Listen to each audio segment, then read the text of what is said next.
Today on our 2013 Fiat 500 Abarth, we'll be installing the CURT Class 1 1¼ inch receiver tube hitch, part number C11347. Next, we'll go ahead and give you a couple measurements to assist you with selecting accessories for your new hitch. From the center of the hitch pin hole to the outermost edge of the bumper is 3 3/4 inches. From the top of the receiver tube opening to the ground is 9 1/4 inches. This will assist you with selecting accessories such as a ball mount, bike rack, or cargo carrier. Now here's what our hitch is going to look like once it's installed. This is a Class 1 1¼ inch receiver tube hitch. Here we have our easy to access chain hold downs and our pre-drilled hitch pin hole. This hitch will carry up to 200 pounds of tongue weight and 2,000 pounds of towing capability. As you can see, once it's installed, the only thing really exposed is the hitch tube, and we have easy access without sticking out past the vehicle. So it's still tucked up nice and neatly underneath. Now we'll go ahead and show you how to install it. Now to begin our install, we're first going to remove the rear fascia or air diffuser. To remove it, there are 2 Torx bit fasteners, one on each corner. We're going to start there.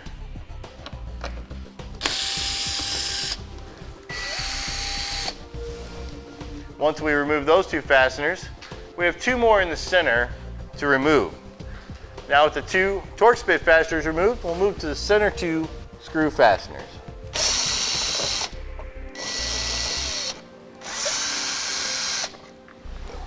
Now with our fasteners removed, you can see our lower fascia is loose. There's plastic clips underneath that will need to pop free. So we'll carefully start pulling it free.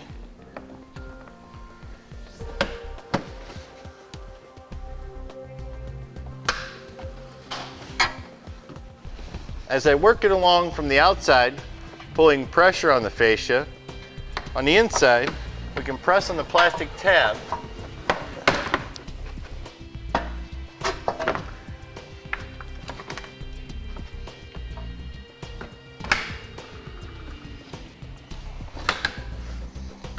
Note, as we are pulling pressure on the fascia to remove it, we also used a pair of pliers just to straighten up the plastic tab to help it come through the slot where it was engaged and hooked.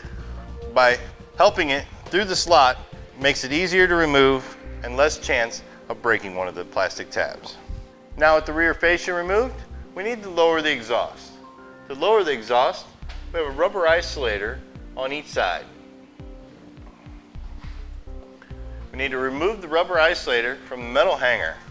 To do that, we're going to spray each one with a spray lubricant and then use a pry bar or pliers to remove the rubber isolator from the metal hanger.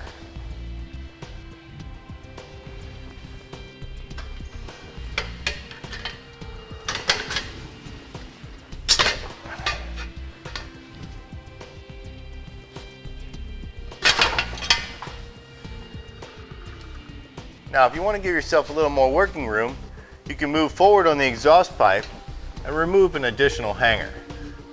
We'll repeat the same process of using the spray lubricant and simply just removing the isolator from the hanger. Now you can see our exhaust has dropped down and is sitting on top of the rear axle. Now in some models, there's an optional exhaust hanger that sits in this area. On those models, you will remove the exhaust hanger and bracket as the hitch will take its place. As you can see, we have the model where the hanger is here, hanging off the rear bumper and frame, so we do not need to remove it. Starting here on the passenger side, where we have a total of 3 attachment points, the hole here, pre-drilled into the frame, will eventually get a carriage bolt and block. Then our second or center attachment point will be a weld nut underneath the protective covering, and that weld nut's built into the frame by the manufacturer. Our third attachment point will also be a weld nut, which is also covered up. Now that we've identified our attachment points, we're going to go ahead and remove the rubber plug in the frame. This will serve as our access hole to get our hardware into the frame and then pull it down through our forward attachment point. Now here on the passenger side, our forward attachment point is again a pre-drilled hole in the frame. And our rear attachment point has actually been covered up with the seam sealer. So if we clean out the seam sealer, there's a small pre-drilled hole. We'll take this hole and enlarge it so that we can use it for the carriage bolt and block that'll come down through the frame through our access plug here. Now to drill it out, I'm just going to use a step bit process, starting with a smaller bit and working our way up to our final size of 7/16.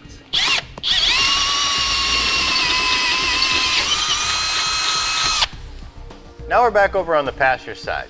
Before we attempt to install the new hardware into the weld nuts, we want to clean them out. So we're going to use a little spray lubricant and our nylon tube brush, part number 814092. Thoroughly clean out the threads of those weld nuts before we install the new hardware, because over time they'll build up with rust, dust, dirt, and debris. It can make it very difficult to install the new fasteners. Once we have them cleaned out, we can go ahead and take one of the new 8mm bolts supplied with the install kit and thread it into the weld nut to make sure it'll go nice and easily.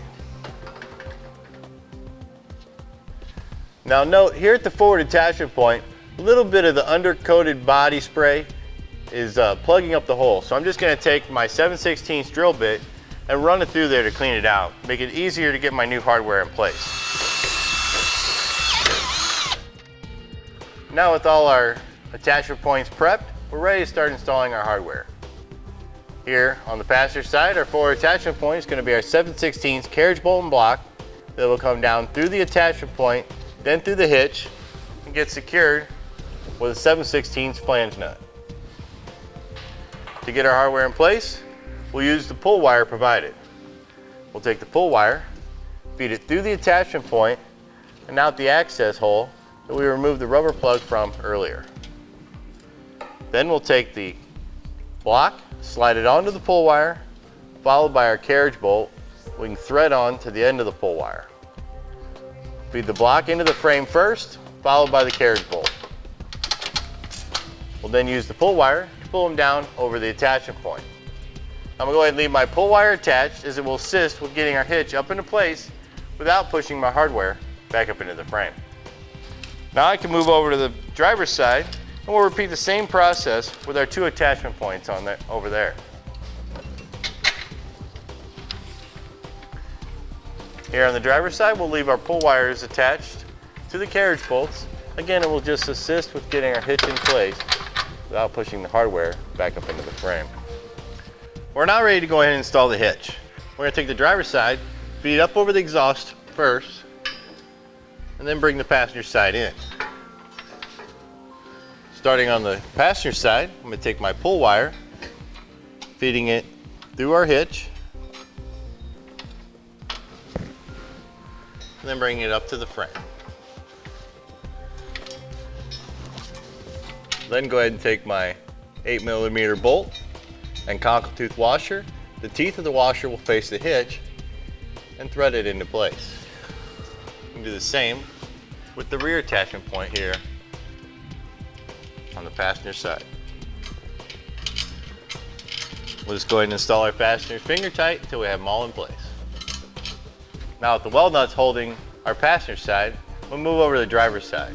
We'll take the pull wire, feed it through the attachment point for our front and rear.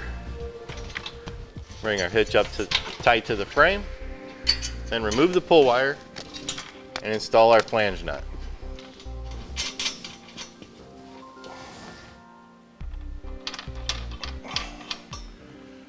Now we'll move back over to the passenger side and repeat the same process of removing the pull wire and installing our flange nut.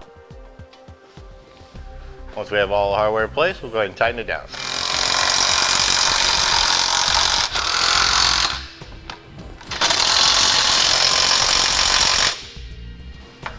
Once we have them tightened down, we can then go ahead and torque the specifications as indicated in instructions.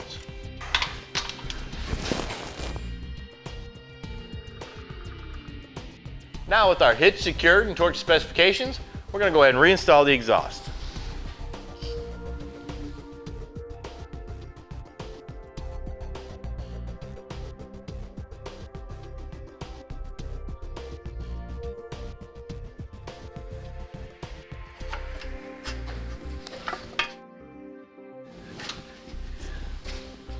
Now, we need to cut out a section similar to this for our hitch receiver tube.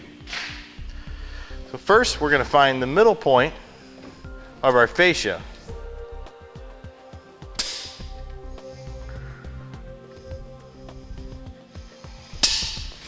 Now, once we find the middle of our fascia, we're going to go 3 inches wide by 4.5 inches deep. Now, to cut out the fascia, you could use a utility knife, a pair of tin snips, or if you have a rotary tool, works really well also because the fascia is pretty thick.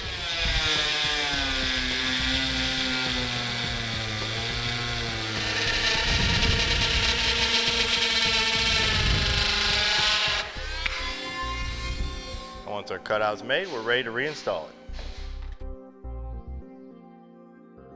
We'll get our fascia piece lined back up and snap it back into place. To help snap it back in place, I'm just supporting it from underneath as I push the tabs back in. Once we have the fascia back in place, we'll go ahead and reinstall the fasteners to secure it.